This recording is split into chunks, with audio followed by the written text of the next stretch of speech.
আল্লাহর প্রিয় নবী কোন দিন হিজরত করবেন, কোন মাসে করবেন, কি সকাল বেলায় করবেন না সন্ধ্যায় করবেন, না গভীর রাতের মধ্যে করবেন, না দিনের মধ্যে করবেন, না ঠান্ডার সিজনে করবেন, না গরমকালে করবেন, না গ্রীষ্মকালে করবেন, না বসন্তকালে করবেন, কোন অবস্থায় করবেন, কোন দিন করবেন, কোন মাসে করবেন, তার নির্দিষ্ট করে বলেনি।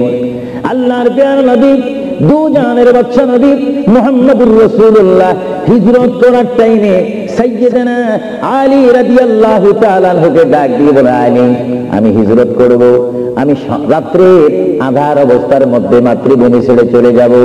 আলী তুমি আমার বিছানার মধ্যে শুয়ে থাকবে, কম্বলখানা গায়ে দিয়ে শুয়ে থাকবে। আলী কাফেররা তোমাকে মারার জন্য চেষ্টা করবে কিন্তু তোমাকে মারতে পারবে না। আলী আমি যাওয়ার টাইমে অনেকের আমানত টাকা পয়সা আমার কাছে রয়েছে, আমি তোমার হাতের মধ্যে দিয়ে দিলাম, সকাল যখন হয়ে যাবে তুমি তাদের আমানত গুলা তাদের কাছে পৌঁছাই দিবে।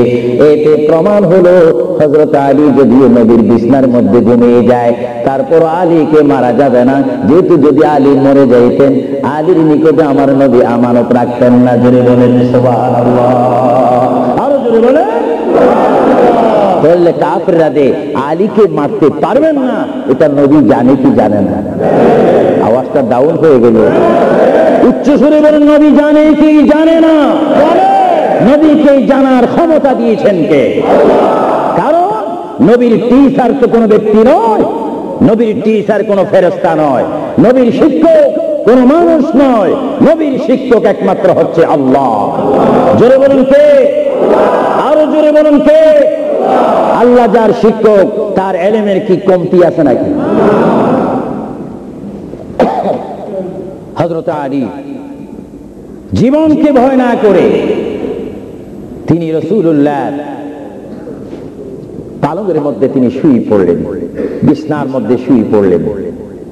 যখন শুয়ে পড়ল কাফেররা প্রবেশ করে দেখেন এই চকির মধ্যে নিশ্চয়ই মুহাম্মদ ঘুমিয়ে আছে। বলেন সাল্লাল্লাহু আলাইহি ওয়াসাল্লাম। কম্বলখানা উঠি তারা দেখলেন মুহাম্মদের স্থানে শুয়ে আছেন শের খোদা হযরত আলী। কাফেররা বলল, আলী আমরা তো ইচ্ছা করলে তোমাকে জমা করে দিতে পারি বা তোমাকে জমা করে দিতে পারতাম, আলী তুমি কেন এই বিছানার মধ্যে শুয়ে আছো?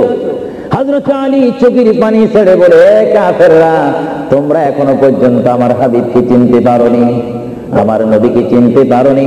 আমার নবী শুধু এখানে আমাকে শোয়াইছেন, ঈমান পরীক্ষা করেছেন, শুধু তাই নয় আগামী দিন সকাল বেলায় মানুষের আমানতের জিনিস মানুষের কাছে পৌঁছে দেওয়ার জন্য রাসূলুল্লাহ তাও আমাকে বলেছেন।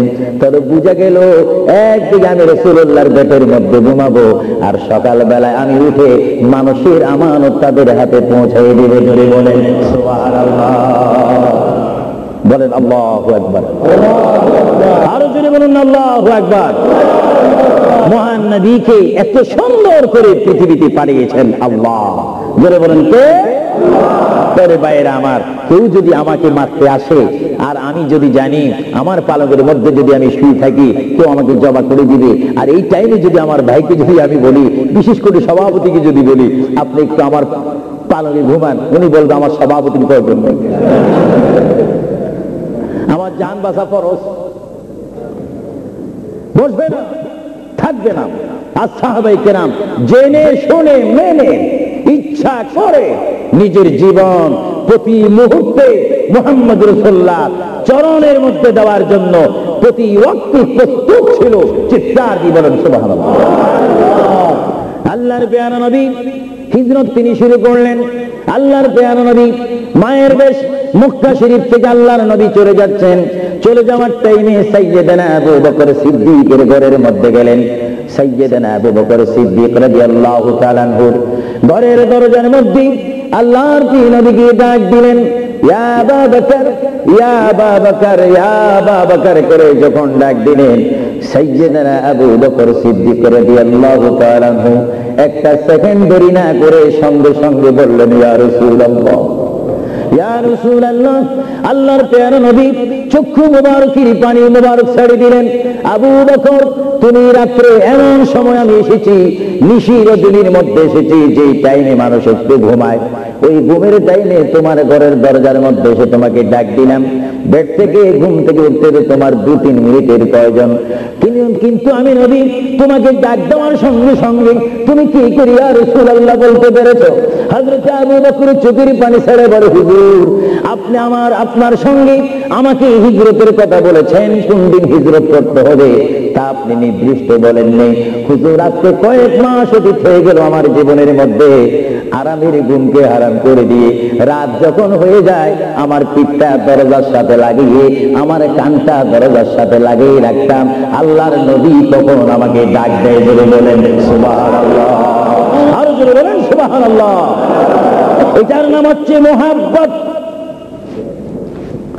যারা রাসূলুল্লাহর মুহাব্বত করে তারা অবশ্যই আল্লাহর মুহাব্বত আদায় হয়ে যায়। সুবহানাল্লাহ।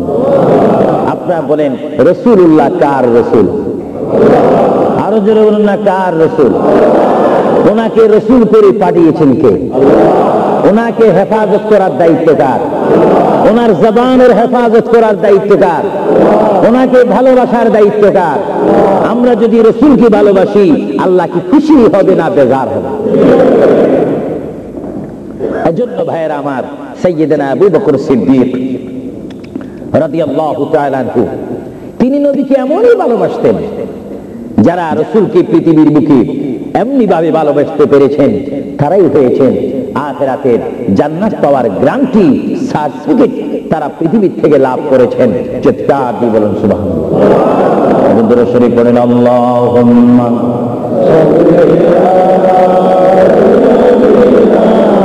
মাওলানা মুহাম্মদ ওয়া আলা আলি সাইয়্যিদিনা। দুরূদ শরীফ যখন পড়বেন তখন এমন ভাবে দুরূদ শরীফ পড়বেন, মনে রাখবেন মনের দৃষ্টিকোণ থেকে যে রাসূল আমার দুরূদ শরীফ নিজ কান মোবারক দ্বারা শুনতে পারতেছেন। আরো জোরে বলেন না সুবহানাল্লাহ। তিনটি কথা মনে রাখবেন সব সময়। 1 নম্বরে রাসূলুল্লাহর দরবারে মালায়েকা সমস্ত রহমতের ফেরেশতারা রাসূলুল্লাহর দরবারে উম্মতের সালাম পৌঁছে দেয়। জোরে বলেন না সুবহানাল্লাহ। 2 নম্বরে রাসূলুল্লাহ যারা দুরূদ শরীফ পড়ে তাদের আওয়াজ নিজ কান মোবারক দ্বারা শুনে। 3 নম্বরে আমার নবী বলেন, আমি আমার উম্মতের যারা আশিক ক্লাস নাম্বার 1 যারা বেশি প্রেমিক তাদের দুরূদ শরীফের আওয়াজ আমি তাদের সামনে থেকে শুনি। জোরে বলেন সুবহানাল্লাহ। কয়টি কথা? আরো জোরে বলেন কয়টা? কেউ শুধু আমল করে একটা, ফেরেশতারা পৌঁছায় দেয়। ভালো কথা, আপনাদেরকে ধন্যবাদ। ফেরেশতারা পৌঁছে দেয় রাসূলের দরবারে দুরূদ শরীফ, এটা সহিহ। কিন্তু রাসূল বলেন আমি দুরূদ শরীফ নিজ কান মোবারকে শুনি, তাও সহিহ। রাসূল বলেন আমি উপস্থিত হয়ে আমার উম্মতের দুরূদ শরীফ শুনি, তাও সহিহ। বুখারী ও মুসলিম শরীফ, ইবনে মাজাহ শরীফ আপনারা খুলে দেখুন, রাসূলুল্লাহকে আল্লাহ এই পজিশন দান করেছেন। চিৎকার দিয়ে বলুন সুবহানাল্লাহ। রাসূল যদি মদিনা থেকে আমাদের দুরূদ শরীফ আওয়াজ শুনেন এবং আবার যদি এখানে এসে তিনি শুনেন, এই ক্ষমতা যদি রাসূলুল্লাহকে আল্লাহ দিয়ে থাকেন, আপনাদের কোনো আপত্তি আছে? আওয়াজ বুঝে দেয় কিছু কিছু আপত্তি আছে। একটু আমার মুসলমান ভাইরা বলেন আপত্তি আছে? আরো জোরে বলেন কোনো অভিযোগ আছে? রাসূলুল্লাহকে ক্ষমতা দিয়েছেন কে? আরো জোরে বলেন কে? না আমরা কমিটি সিদ্ধান্ত করে ক্ষমতা প্রদান করলাম? যদি কাউকে ক্ষমতা প্রদান করতে হয় সেখানে অভিযোগ সৃষ্টি হয়, গন্ডগোল সৃষ্টি হয়। রাসূলুল্লাহকে ক্ষমতা দেওয়ার মালিক আমরা নয়, রাসূলুল্লাহকে ক্ষমতা দিয়ে পরিপূর্ণ ক্ষমতাবান করে আল্লাহ রাব্বুল আলামিন এই গোটা জমিনকে উজালা করার জন্য আল্লাহর পক্ষ থেকে তাকে পাঠানো হয়েছে। চিৎকার দিয়ে বলুন সুবহানাল্লাহ। সাইয়্যিদনা আবু বকর সিদ্দিক রাসূলুল্লাহকে ভালোবেসেছেন। আপনারা জানেন মুহাম্মদ রাসূলুল্লাহকে ভালোবাসলে উম্মতের কি অবস্থা হয়। আপনারা যারা মক্কা শরীফ গিয়েছেন, হজ করেছেন, সেখান থেকে আপনারা গিয়েছেন বিশ্বের শ্রেষ্ঠতম দামিময় শহর, বিশ্বের শ্রেষ্ঠতম উজ্জ্বল শহর যে শহরে পা রাখা মাত্র 50,000 সওয়াব আল্লাহ রাব্বুল আলামিন উম্মতের আমলনামায় প্রদান করেন। সেই শহরটির নাম হচ্ছে, সবার উচ্চ কণ্ঠে আমার মা বোনেরা ছোট্ট ছোট্ট আওয়াজ দিয়ে, আমার শ্রোতা ভাইয়েরা উচ্চ কণ্ঠে বলুন, সোনার মদিনা। আরো জোরে বলুন, কি মদিনা? সেই সোনার মদিনার পথে আপনারা যেতে চান কি চান না? সেই মদিনা শরীফ গেলে গুনাহ হয় না গুনাহ মাফ হয়? গুনাহ মাফ হওয়ার সেই অবস্থা সৃষ্টি করে দিয়েছেন কে? যে শহরে আজকে এই যুক্তরাজ্যের জমিনে, ইংল্যান্ডের জমিনে, ওয়ার্ল্ডহাম এই জমিনে যদি কোনো মুসলমান যদি নামাজ পড়েন, এক ওয়াক্ত নামাজ পড়লে 10টা সওয়াব পাবেন, নেক পাবেন। কিন্তু মদিনাতুল মুনাওয়ারা শরীফে রাসূলুল্লাহর নাম সংযুক্ত মসজিদে গিয়ে একটা সিজদা দেন, 50,000 সিজদার সওয়াব হয়ে যাবে। একবার যদি আলহামদুলিল্লাহ বলতে পারেন, 50,000 আলহামদুলিল্লাহ বলার নেক পাবেন।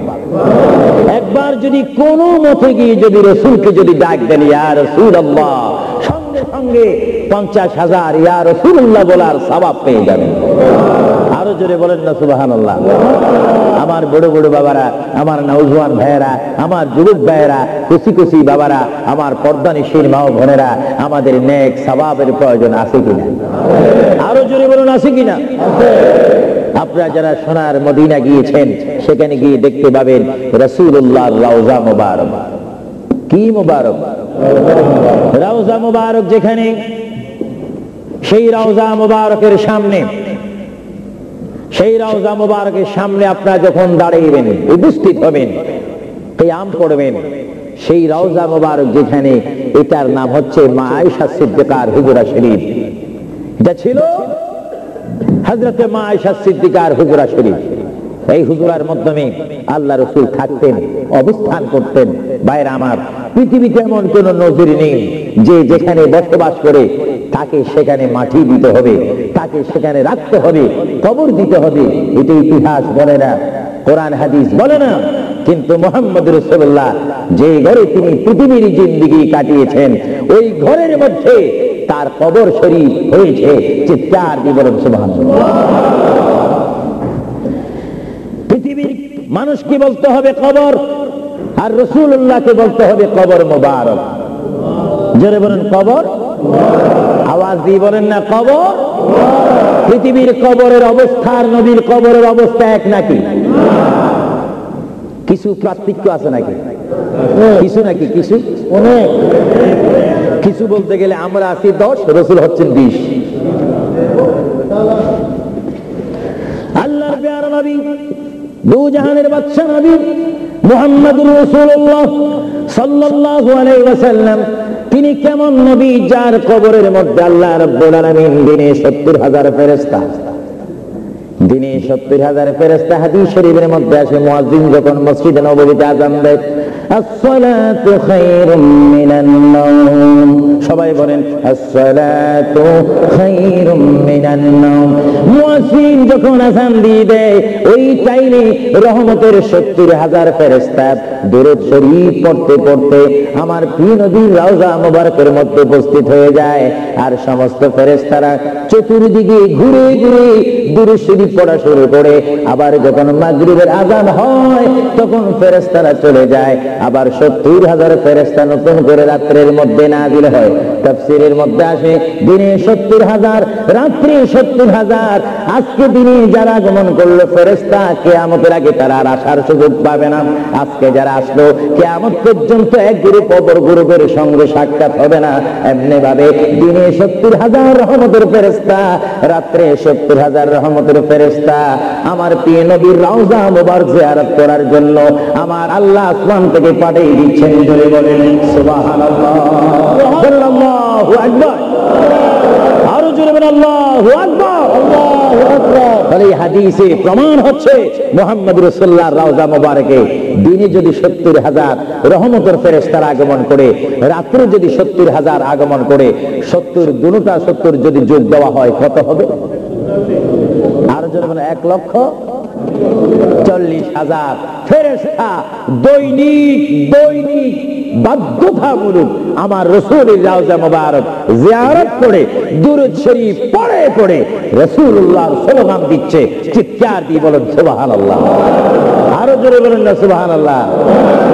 আপনারা সেই সোনার মদিনার রাসূলের কদম মোবারকে যেতে চান কি চান না? আরো জোরে বলুন, চান কি চান না? রাসূলের কদমে গেলে গুনাহ হয় না, গুনাহ মাফ হয়।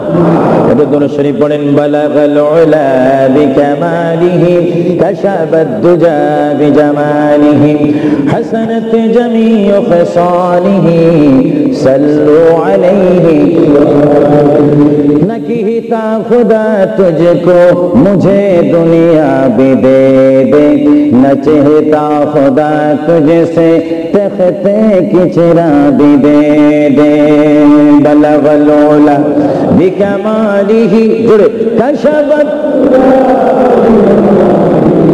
हसनत जमीउ खिसालिही। अल्लाहर प्रिय नबी মুহাম্মদ রাসূলুল্লাহ সাল্লাল্লাহু আলাইহি ওয়াসাল্লামের রওজা মুবারকে তিনি শুয়ে আছেন। তাহলে বোঝা গেল তিনি এখন জাহিরি ভাবে পৃথিবীতে নাই, তিনি এখন কবর মুবারকে রয়েছে। চিৎকার দিয়ে বলুন সুবহানাল্লাহ। কোথায় রয়েছে? আরো জোরে বলুন, কবর। আপনাদেরকে একটি প্রশ্ন করে জবাব চাই, আপনারা বলুন, মক্কা শরীফ আল্লাহর ঘরের সাথে একটি পাথর আছে কিনা? যে পাথরে চুমা দিলে কি গুনাহ হয় না, গুনাহ মাফ হয়? আওয়াজে বুঝা যায় কিছু কিছু গুনাহ হয়। জোরে বলেন, গুনাহ হয় না, গুনাহ মাফ হয়? ওই পাথরটির নাম কি? আসওয়াদ পাথর। মূলত ওই পাথরটি হচ্ছে একটি ফেরেশতা। এখানে চুমা দিলে গুনাহ মাফ হয়।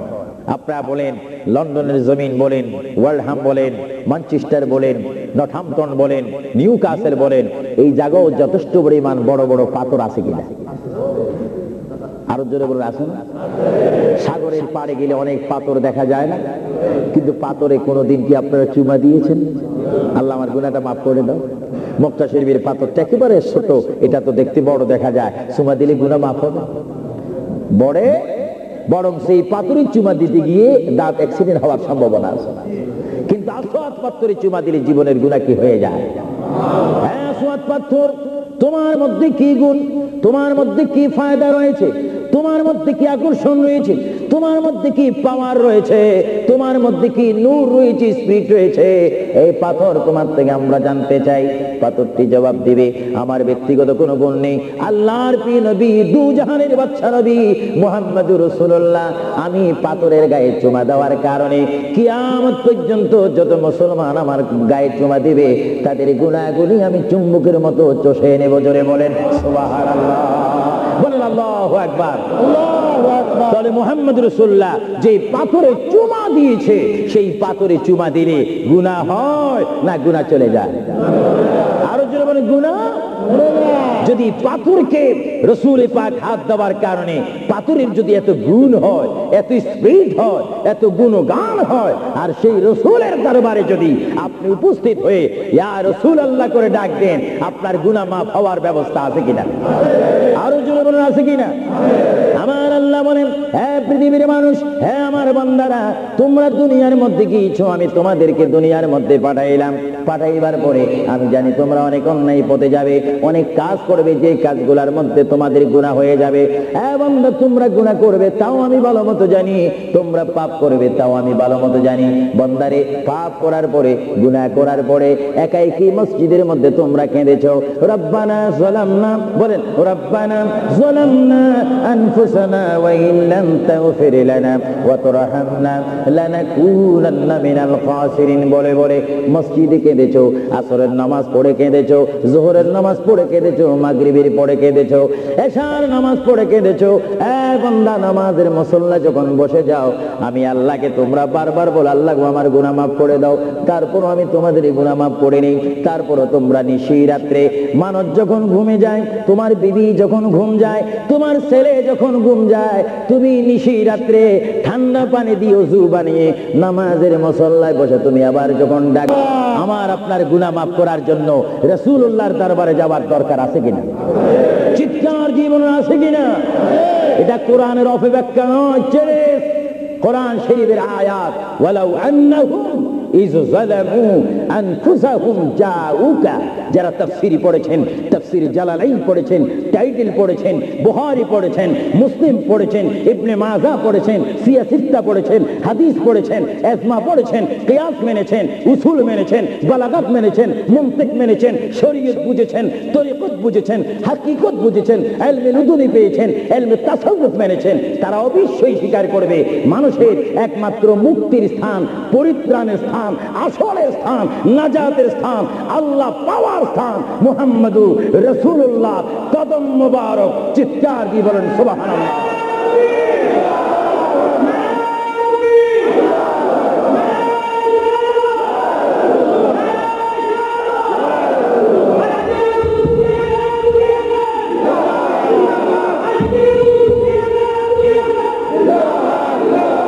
আপনারা সেই রসুল চান কি চান না? অবশ্যই চাইবেন, না চাইলেও চাইবেন। কেন চান নেই? অবশ্যই আফসোস করবেন। কারণ পৃথিবীতে সন্তান রয়েছে, বিবির জন্য স্বামী রয়েছে, স্বামীর জন্য বিবি রয়েছে, সন্তানের পাশে মা রয়েছে, মায়ের পাশে সন্তান রয়েছে। এটার নাম দুনিয়া। আর দুনিয়া ও মাজরাতুল আখিরা। কিন্তু এই দুনিয়া যেই দিন জীবনের সমাপ্তি, বিদায় ঘন্টা বেজে যাবে, সেই দিন সন্তান ইচ্ছা করে মায়ের পা ছেড়ে দিবে, পিতা তার মায়ের সামনে থেকে চলে যাবে, এমনি ভাবে সবাই বিচ্ছিন্ন হয়ে যাবে, সব চলে যাবে। একমাত্র সাথী হবে, আপন হবে, বন্ধু হবে, কবরের সঙ্গী হবে। সবাই বলেন মুহাম্মাদুর। আরো জোরে বলেন না মুহাম্মাদুর। আপনারা সেই রসুল চান কি চান না? সেই রসুলের চরিত্রের মধ্যে উম্মতে রক্ষা পাওয়ার গ্যারান্টি আছে কিনা?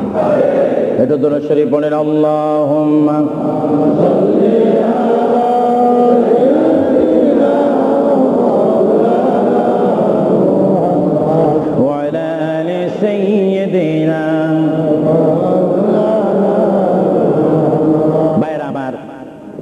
মহান রব্বুল আলামিনের কোরআনুল কারীম থেকে আমি একখানা আয়াত আপনাদের সামনে আবার পড়ে শোনাচ্ছি।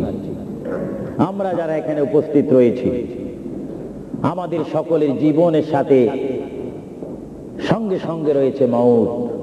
জোরে বলুন কি? মরণ। মরণ মানে নড়াচড়া নাই, কথা নাই, শক্তি দেখাইবার ক্ষমতা নাই, চিৎকার দেওয়ার কোনো আওয়াজ নাই। এটার নাম কি? আবার আপনার এই বডি থেকে, দেহ থেকে, শরীর থেকে, জিসিম থেকে প্রাণ পাখি চলে যাবে, রূহ। সেই রূহ যখন আমাদের সামনে থেকে, ভিতর থেকে চলে যাবে, তখনই আমাদেরকে ঘোষণা করা হবে মরহুম। স্পিকার যখন ছিলাম, স্টেজ আসন গ্রহণ করে আন্তর্জাতিক বক্তা আবু সুফিয়ান আল কাদেরী বক্তব্য দিচ্ছে, আর যখনই আমার নিঃশ্বাসটা চলে যাবে, সেই দিন আন্তর্জাতিক শব্দ আর ব্যবহার হবে না। সেই দিন সবাই আমাকে বলবে, ইসলামিক আহলে সুন্নাহ ইসলামিক ফাউন্ডেশনের সকল সদস্যরা, সকল ইমানি ভাইয়েরা, সুন্নি মুসলমান ভাইয়েরা, তাওহীদ ও রিসালাত বিশ্বাসী ভাইয়েরা, সেই দিন আমাকে অবশ্যই ঘোষণা দিবেন মরহুম। জোরে বলেন কি?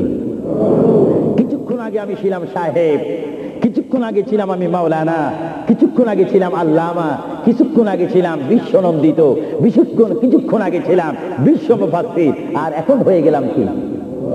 মরহুম। অর্থাৎ এখন কি নাই?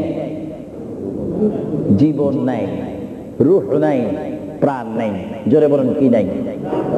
আমাদের সকলের বর্তমান এই মুহূর্তে আমার মা বোন বলেন, আমার ছোট ভাইয়েরা বলেন, বাবারা বলেন, আমার জ্ঞানী গুণী ভাইয়েরা বলেন, আমাদের মধ্যে প্রাণ আছে কিনা?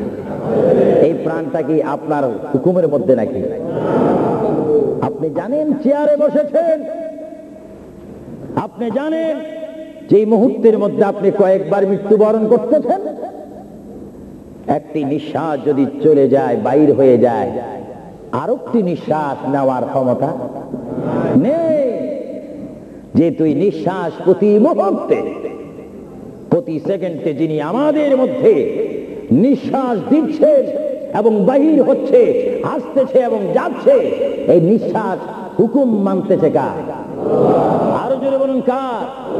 হঠাৎ করে যদি বন্ধ হয়ে যায়, পলিসি শেষ, ব্যবসা শেষ, ঘরের সেই সামানা সৌন্দর্য, সেই চেয়ার পালং, সেই স্বর্ণ হীরা মুক্তা পাউন্ড ডলার রিয়াল সব কি শেষ। এসেছেন আপনি, এখান থেকে আপনার বেডে আর যদি মৃত্যু হন আর ঘরে আপনাকে ঢুকাবে না। 2,000 পাউন্ড দ্বীপ ঘর খরিদ করেছেন, সেই ঘরে আপনার স্থান নেই।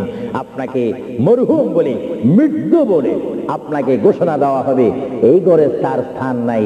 তার এমন একটি স্থান যেখানে পৃথিবীর আলো নাই, বাতাস নেই, চেরাক নাই, লাইট নেই, সাথী নেই, সঙ্গী নেই, পাড়া পড়শি নেই, সমাজের কেহ নেই, রাষ্ট্রের কেহ নেই, বন্ধুত্ব কেহ নেই। এমন একটি জায়গায় তাকে পৌঁছে দেওয়া হোক যেই জায়গার নাম বলা হয় আলমে বারজুখ। ওই যোগের প্রথম গাঠির নাম 3.5 হাত গড় হবে, সেই গড়টির নাম হবে কবর। চিৎকার দিয়ে বলুন সুবহানাল্লাহ।